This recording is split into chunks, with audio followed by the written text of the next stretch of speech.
Buenas noches, Gran Canaria, bienvenidos y bienvenidas a este programa, el programa en personal. Les recordamos que nos pueden escuchar a través de la radio, su radio, la 94.8 de la frecuencia modulada y, como no, también a través de internet, www.canal13digital.com. Esta noche estamos con don Miguel Ortiz Asín, presidente del Fórum Canario Saharaui. Muy buenas noches, don Miguel, bienvenido. Muy buenas noches. Comenzamos la entrevista de esta noche haciendo la primera pregunta. ¿En qué han consistido esas jornadas celebradas en Beni Mellal, en Marruecos, don Miguel?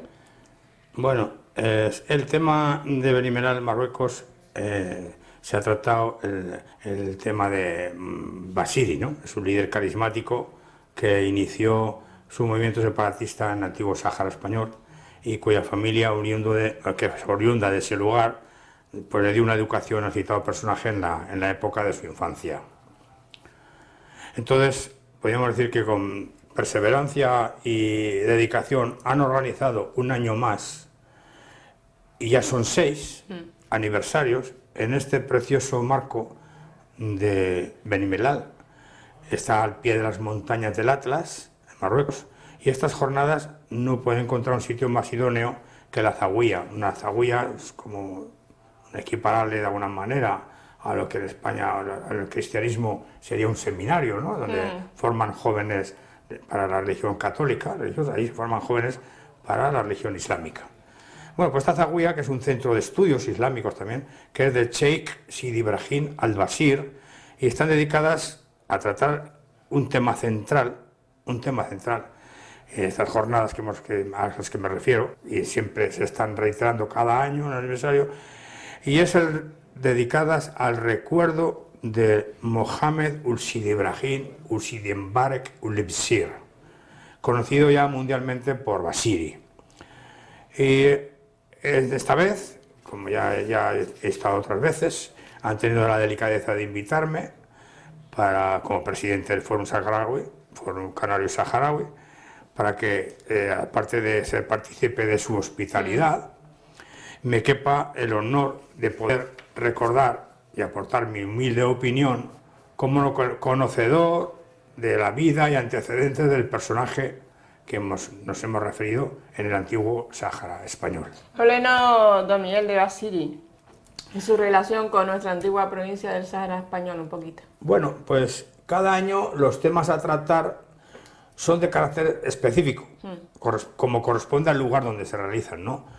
Un centro religioso islámico, como he dicho, donde se imparten enseñanzas de Corán a jóvenes muchachos que tienen una verdadera vocación religiosa y que en régimen de internado cursan sus estudios hasta alcanzar un nivel mediante el cual puedan realizar después las labores de enseñanza de la religión islámica en centros de enseñanza, o bien pues dirigir tema espiritual en distintas mezquitas, donde se efectúa la oración, o alcanzar la labor de ser imanes o coordinadores religiosos para la actualización y asesoramiento de los principios del Corán en las distintas regiones o entidades islámicas. Así pues, el año pasado, por ejemplo, se trató el tema del sufismo y su influencia en el mundo musulmán. Y este año el tema principal era el de los derechos humanos, que tanta actualidad tiene y que todo el mundo pues, estamos tratando al día a día. Pero inevitablemente, por el lugar, la familia organizadora y la importancia del personaje, nos conduce siempre a tratar el tema de Bashiri. Sí. Otra pregunta, don Miguel, ¿cómo captó el gobierno español la presencia y labor realizada por este personaje en el territorio del Sáhara? Bueno, pues Bashiri, ligado indefectiblemente a la historia del Sáhara occidental y antiguamente Sáhara español, donde empezó ejerciendo una gran influencia en su juventud, terminó con el acaparamiento de una idea solidaria con la gran mayoría de la población saharaui, que desembocó en la formación de un partido y que supuso un hándicap preocupante para España en el momento de su responsabilidad como administradora del territorio, que se transformó después en el Frente Polisario, posteriormente. Esta organización, que ha sido capitaneada en sucesivas ocasiones por dirigentes también oriundos del país marroquí y que no han tenido la gallardía de rendirle el debido reconocimiento y tratar de honrarlo como lo están haciendo las autoridades marroquíes. Por ejemplo, hasta ahora, últimamente, este año parece que tenían un recuerdo para este personaje, el Frente Polisario, ha querido hacerlo notar y ya ha dado publicidad a esa fecha. Pero nunca hasta ahora han visto que Marruecos está organizando unas grandes jornadas de recuerdo al personaje central y promotor de lo que fue posteriormente el Polisario, y son en el sitio, el lugar donde digamos, inició su educación religiosa en su juventud. O sea que, hablando en términos históricos, suele decirse que los hechos hablan por sí solos. Es falso, por supuesto, los hechos solo hablan cuando el historiador apela a ellos. Él decide qué hechos se da paso y en qué orden y en qué contexto hacerlo. No debe confundirse la filosofía de la historia con la historiografía, que es el estudio de la historia en tanto disciplina académica.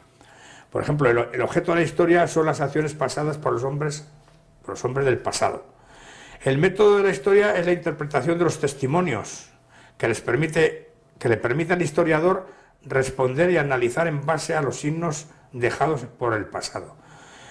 Y el valor y sentido de la historia se basa en que el saber histórico nos permite conocer mejor al ser humano, ya que la forma mejor de conocernos es estudiando nuestras obras. Todo esto me ha hecho reflexionar por el continuo estudio histórico de todas estas mentes privilegiadas, de notables, catedráticos, políticos y familiares, que desde hace 6 años ya, desde 2008, están aportando sus conocimientos en la trayectoria de Basiri y analizando las consecuencias de su trabajo que nos legó en vida. La aparición de un personaje como Basiri era inevitable. Estudiante de periodismo en universidades marroquíes y egipcias, posteriormente estuvo en Siria, Egipto, etc., y estudió en aquellos países. Este personaje va a canalizar las aspiraciones de la población saharaui. Comienza en 1968 la labor de proselitismo en la creencia de que su labor iba a ser a largo plazo. Pronto es aceptado como jefe indiscutido en contra de la tradición, cuyos mensajes a viva voz son de prudencia frente a los más decididos. Así que el gobierno español, que captó la presencia y que la labor de realizada por el personaje en el territorio del Sáhara, pues podríamos decir que, como hemos tratado en otras ocasiones, y sobre la presencia de Basiri en el Sáhara, se infiltró por 2 veces. Hemos hablado un poco de la historia del personaje. A través de la frontera, de entonces la frontera tenía el Sáhara español, el Sáhara con Marruecos, para el 97-40, el norte. Se infiltró por 2 veces, como he dicho, a través de la citada frontera. En los años 1968, la primera vez, y fue expulsado. ¿El 68? El 68 entró por la primera vez por la zona de Jagunía, próxima al norte del Ayun, de ahora y Ayun, y entró a la frontera y se presentó a las autoridades del Ayun, y el gobernador, a pesar de las peticiones de notables y chiujes de las diferentes tribus que querían que le permitiese la estancia en el Sáhara, pues decretó su expulsión y se expulsó otra vez al norte, entonces ahora a la región marroquí. Después volvió a introducirse al año siguiente, un año y medio después. Y entonces la misma operación se le tuvo por unas patrullas de vigilancia de la frontera, se le trasladó al Ayun y bajo presiones de familiares y chiú de tribus en la zona del Sáhara, ya el gobernador accedió a que estuviese una zona controlada, en la zona de Esmara, estuviese controlado y que pasase cada cierto tiempo regularmente por los puestos que tenemos españoles allí para controlar su estancia y que no hiciera ninguna labor de captación ni ninguna labor política. ¿Qué política está desarrollando España en aquella provincia de ultramar? Bueno, la verdad es que hasta esos momentos España no había dado ningún paso definitivo sobre el futuro del Sáhara. Se limitó a la creación de la YEMA, que resultó ser un instrumento fácilmente manipulable. La YEMA, Asamblea General, que era una agrupación, un organismo de notables de saharauis, y como he dicho, pues no llegó, sí, tuvo su fundamento y tuvo su base, tuvo su prestigio ante los saharauis, pero no cuajó definitivamente en la juventud saharaui. Basiri entonces creó la OALS, que era Organización Avanzada para la Liberación del Sáhara, así se llamaba ese partido. Y ese partido sería y fue el germen del futuro Frente Polisario, que estableció su base en Esmara y irradió seguidas sus actividades hacia los puestos de Hausa, Estiria, Magbes, Daora y el Ayun. Este tuvo una especial, digamos vulgarmente, caldo de cultivo, una especial influencia en los trabajadores de la construcción, que había muchos saharauis trabajando en la construcción, y pistas, fabricaban las carreteras, las pistas del desierto, y las contratas naturalmente eran de empresas españolas, cubiertas y tejados, o empresas particulares, Colominas, otras empresas que hicieron construcción de viviendas y pistas, que otras fueron las carreteras que actualmente se han mejorado y que están en el Sáhara, ¿no? Pues bueno, estos trabajadores de la construcción allí estaban esparcidos por el desierto y en esta zona que no tenían más facilidad para contactar con ellos, fuera del control, digamos, del control político de actividades nuestras de españoles, allí no tuvo una especial incidencia. Y allí tuvo una especial influencia porque el trabajo de las pistas, el trabajo de los saharauis en esta zona, en estos sitios, era duro, naturalmente, era duro. Y tuvo muchos adeptos y mucha captación de gente. Porque la OALS, que fue el partido que he dicho anteriormente, Organización Avanzada para la Liberación del Sáhara, se nutrió principalmente por personas pertenecientes a unidades militares españolas, policías, funcionarios y auxiliares de la administración, que después se unieron a ese partido y se afiliaron a ese partido. Pues su estrategia política era pues más bien testimonial, ¿no? Llegamos entonces al momento clave, que fue la fecha que ahora se conmemora, o se ha conmemorado estos días atrás, este mes de junio, que fue el 17 de junio de 1970. Y como consecuencia de los sucesos que ya hemos narrado otras veces, ya conocemos todos, bueno, los que hemos vivido en el Sáhara y los que se ha divulgado en la historia un poco del Sáhara, y ampliamente se ha hablado de ello, se produjo, porque fue unos incidentes que hubo una manifestación no autorizada en la parte alta del Ayun, donde de hecho el gobierno había organizado una manifestación oficial, digamos, en el apoyo de la política española y del gobierno español respecto del Sáhara y el gobierno de España en la nación, y esta manifestación, que estaba programada por el gobierno saharaui, por el gobierno español en Sáhara, pues fue fallida, porque cuando nos dimos cuenta se concentraron una gran masa de procedentes del interior, en camiones saharauis, tal, que venían todos los puestos del interior, y se establecieron los alrededores del Ayun, una zona de Jatarambla, que llamaban también siembra, en las partes altas de la entrada del Ayun.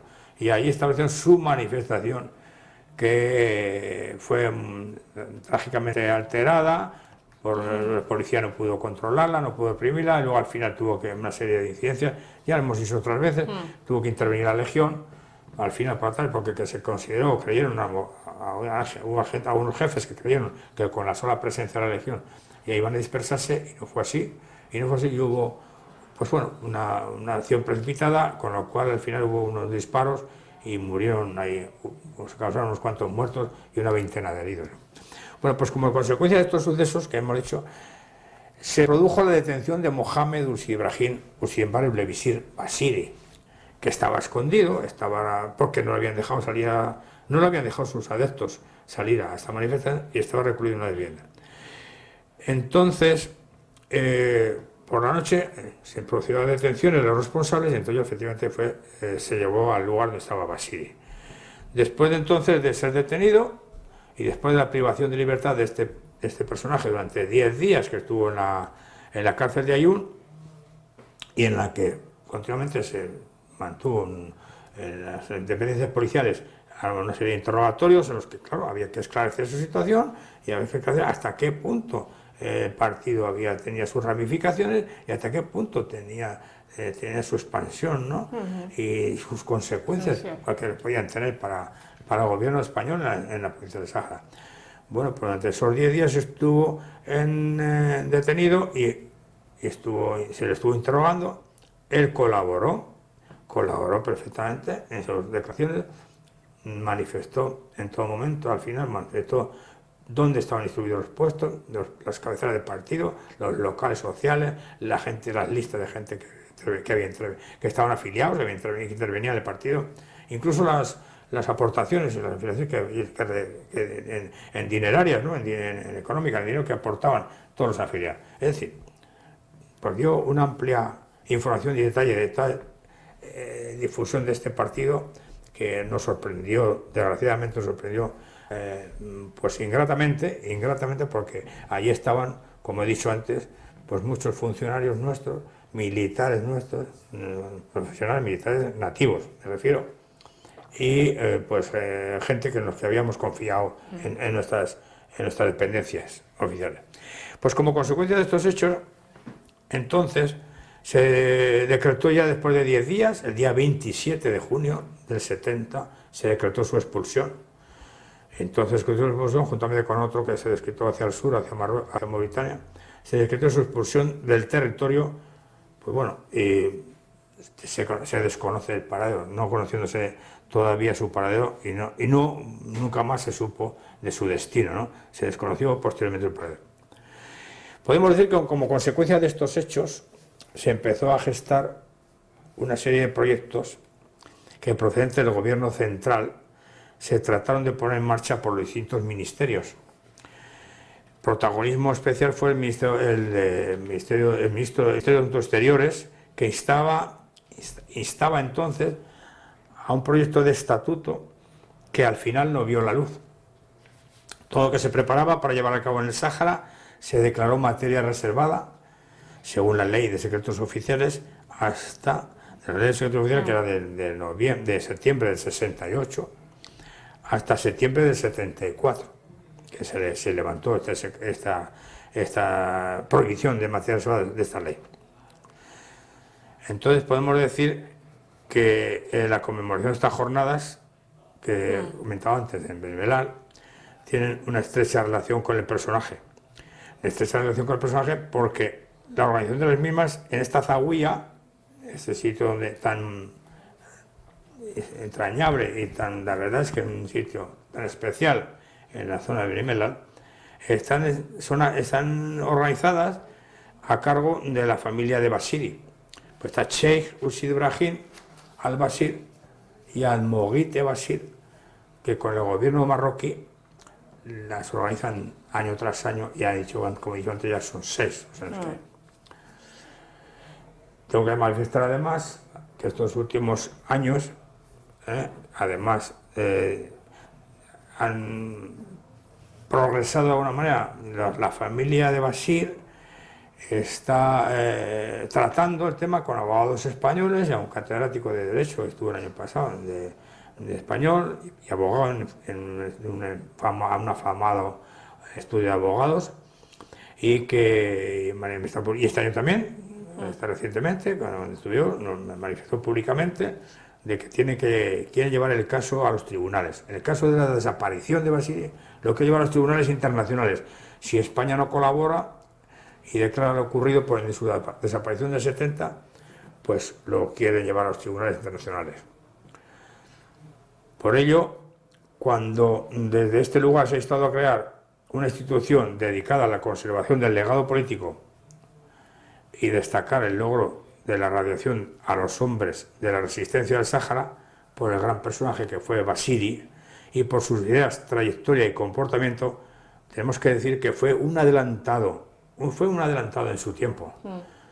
Se podrá decir que se ha llegado a la reconciliación con la memoria histórica, perpetuando con la celebración de este aniversario el orgullo nacional del recuerdo de un mártir por la independencia del país. Y finalmente, don Miguel, ¿se verá a la luz este tema de Basili, o sea, de su desaparición? Bueno, no sé exactamente si... la verdad es que todos, no sé, actualmente vamos al gobierno tiene a su disposición información confidencial sobre el mismo caso.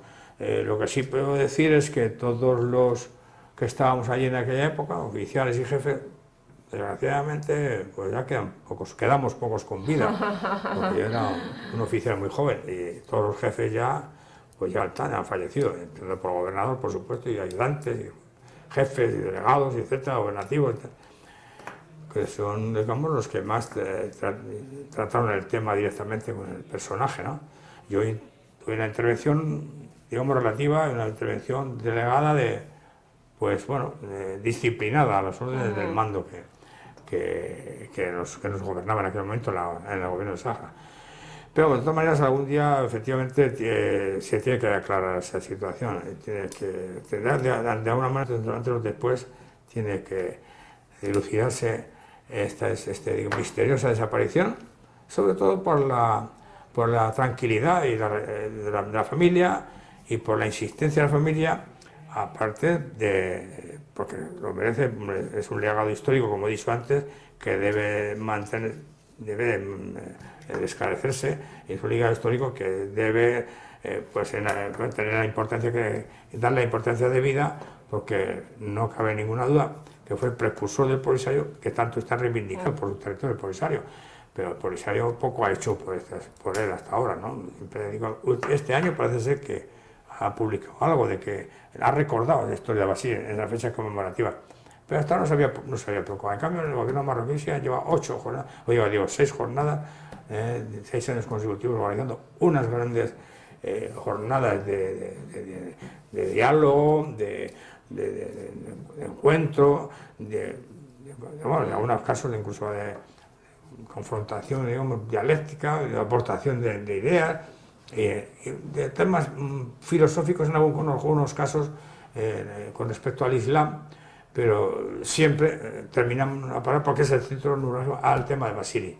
Y de Basili, pues, la familia está haciendo todo lo posible y llevando a cabo todo lo posible para pues que se esclarezca un poco la verdad de esta situación.